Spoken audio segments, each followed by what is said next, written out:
जय श्री राम जी। माफ़ी चाहती हूँ आप सबसे। बहुत पहले हमारी बात हुई थी कि हम इकट्ठे मिलकर अयोध्या दर्शन करेंगे, लेकिन थोड़ी-सी लेट हो गई हूँ, थोड़ा बिज़ी रहने की वजह से। आज कोशिश करेंगे कि हम लोग इकट्ठे मिलकर अयोध्या दर्शन। हम अपने सफ़र की शुरुआत चंडीगढ़ रेलवे स्टेशन से रात को ट्रेन ली थी और यहीं पर मुझे अपनी सारी फ्रेंड्स और हमारे जो अधिकारी हमारे साथ गए थे, अधिकारी इसलिए कह रही हूँ क्योंकि हम लोग 2 दिवसीय बैठक में लखनऊ जाने वाले थे पहले, जो कि भारत तिब्बत सहयोग मंच की 2 दिवसीय बैठक थी। कभी आराम से हम उस बारे में भी बात करेंगे कि इस मंच के द्वारा हम क्या कार्यक्रम करते हैं। और ये हम सुबह लखनऊ पहुंच गए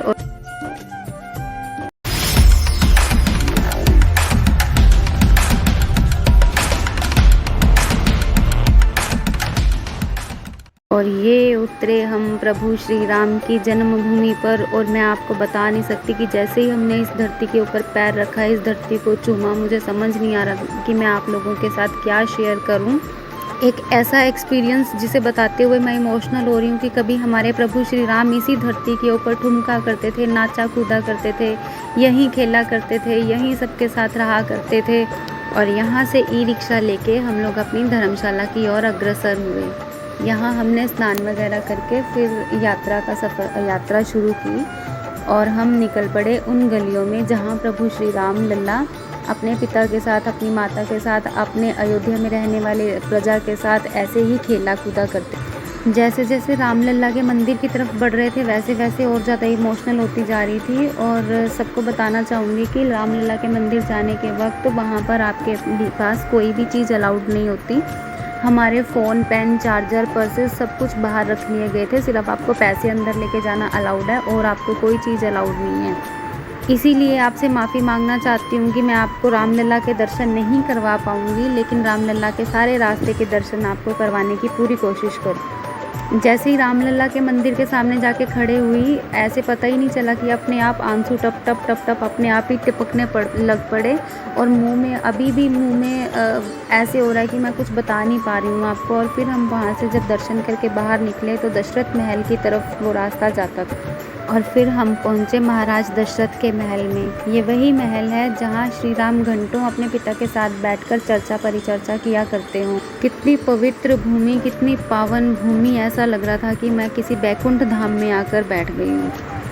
दशरथ जी के महल पहुँच के थोड़े से निराश हुए क्योंकि हमें वहाँ आकर पता चला कि अयोध्या में सारे मंदिर दोपहर को बंद हो जाते हैं।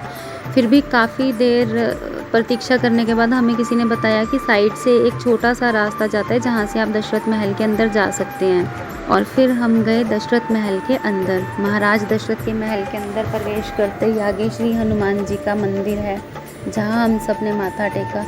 और अंदर जाकर भी दरवाजे ऐसे ही ताले लगे हुए थे दरवाजे के ऊपर, लेकिन फिर भी कैप्चर करने की कोशिश कर रही थी कि अंदर से हमें ज़्यादा से ज़्यादा वीडियो मिल सके। लेकिन जितनी भी कर पाई उतनी आप सबको दिखा रही हूँ, ताले लगे होने की वजह से नहीं कर पाई ज़्यादा। और फिर यहाँ दर्शन करने के बाद हम लोगों की यात्रा शुरू हुई हनुमानगढ़ी की तरफ। उन्हीं हनुमान जी का निवास स्थान जो प्रभु श्री राम के सबसे प्रिय हैं। वो कहते हैं ना, दुनिया चले ना श्री राम के बिना, राम जी चले ना हनुमान के बिना। और फिर हमने हनुमानगढ़ी के दर्शनों की यात्रा शुरू की। जैसे हम ऊपर की चढ़ते गए, सीताराम सीताराम सीताराम कहिए के भजन चारों ओर गूंज रहे थे और रश इतना ज़्यादा था कि मैं कोशिश कर रही थी कि मैं हनुमान जी को वीडियो में दिखा पाऊँ, लेकिन हनुमान जी काफ़ी ज़्यादा बिजी थे अपने भक्तों के साथ, इसलिए उनको मैं नहीं दिखा पाई। लेकिन वहाँ जाने के बाद आपको भी समझ नहीं आता कि आप क्या कर रहे हो, कैसे कर रहे हो। मेरा वीडियो की तरफ इतना ज़्यादा ध्यान नहीं था, मुझे अपने दर्शन करने की अभिलाषा थी क्योंकि पता नहीं प्रभु श्री राम दोबारा कब मौका देंगे ऐसा कि मैं दोबारा से इस पावन भूमि पे पैर रख सकूँगी, इस पावन भूमि के दर्शन दोबारा से कर पाऊँगी। हनुमानगढ़ी के बारे में ये कहा जाता है कि हनुमानगढ़ी वही जगह है जहाँ अयोध्या वापस आने के बाद हनुमान जी ने अपना निवास स्थान यहीं बना लिया था और यहीं से वह प्रभु श्री राम के महल की सुरक्षा की निगरानी किया करते थे। और यहाँ से दर्शन करने के बाद हमारी सरयू की तरफ यात्रा शुरू हुई। हमने ई रिक्शा की और हम सरयू तट के तरफ अग्रसर हुए। सरयू तट पर पहुंचकर मन में बहुत उत्सुकता प्रकट हुई। ऐसा लगा कि यही वो समय है जब प्रभु श्री राम दोबारा से इसी नदी को पार करते हुए नौका में बैठकर हम सबको साथ लेके जा रहे हैं। और फिर सरयू माता में हमने नौका विहार किया और हम सब ने जय श्री राम की जय घोष लगाई। और फिर हम सब अग्रसर हुए सरयू घाट की तरफ, जहाँ पर हम सबको स्नान करना था। सबको उस पावन पवित्र जल में डुबकी लगानी थी जहाँ श्री राम अपने चरण धोया करते थे। जो लोग अक्सर वहाँ जाते हैं उनको पता होगा कि अब सरयू घाट जो है वो अलग से बना दिया गया है। अलग से आपको स्नान करने के लिए एक घाट बना दिया गया है जहाँ बहुत साफ़ सफाई है। वैसे तो सरयू नदी का तट भी बहुत साफ़ सुथरा था, बहुत कोई गंदगी नहीं थी वहाँ पे, लेकिन फिर भी स्नान के लिए एक अलग से घाट बना दिया। और हंसी की बात ये है कि मुझे ऐसा लग रहा था कि वो घाट अंदर से बहुत ज़्यादा गहरा होगा और इसलिए मैं डर के मारे 2 पौड़ियों से ज़्यादा आगे जा ही नहीं रही थी। काफ़ी समय बाद मुझे ये पता चला कि वो इस ओर से लेके उस ओर तक सारा प्लेन है। काफ़ी समय बाद मुझे समझ आया कि डुबकी मैं अंदर जाकर भी लगा सकती हूँ, मैं डूबूंगी नहीं क्योंकि उन पौड़ियों के ऊपर मेरी डुबकी लग ही नहीं पा रही थी। और मैं ऐसा सोच रही थी कि पता नहीं प्रभु श्री राम मुझे इस जल में प्रवेश करने की अनुमति नहीं दे रहे हैं। यहाँ हमने जल स्नान किया और यहाँ की एक और सबसे अच्छी बात है कि यहाँ पर नमकीन चाय मिलती है जो बहुत टेस्टी होती है। आप जब भी जाओ आप उस चाय को ज़रूर ट्राई करना।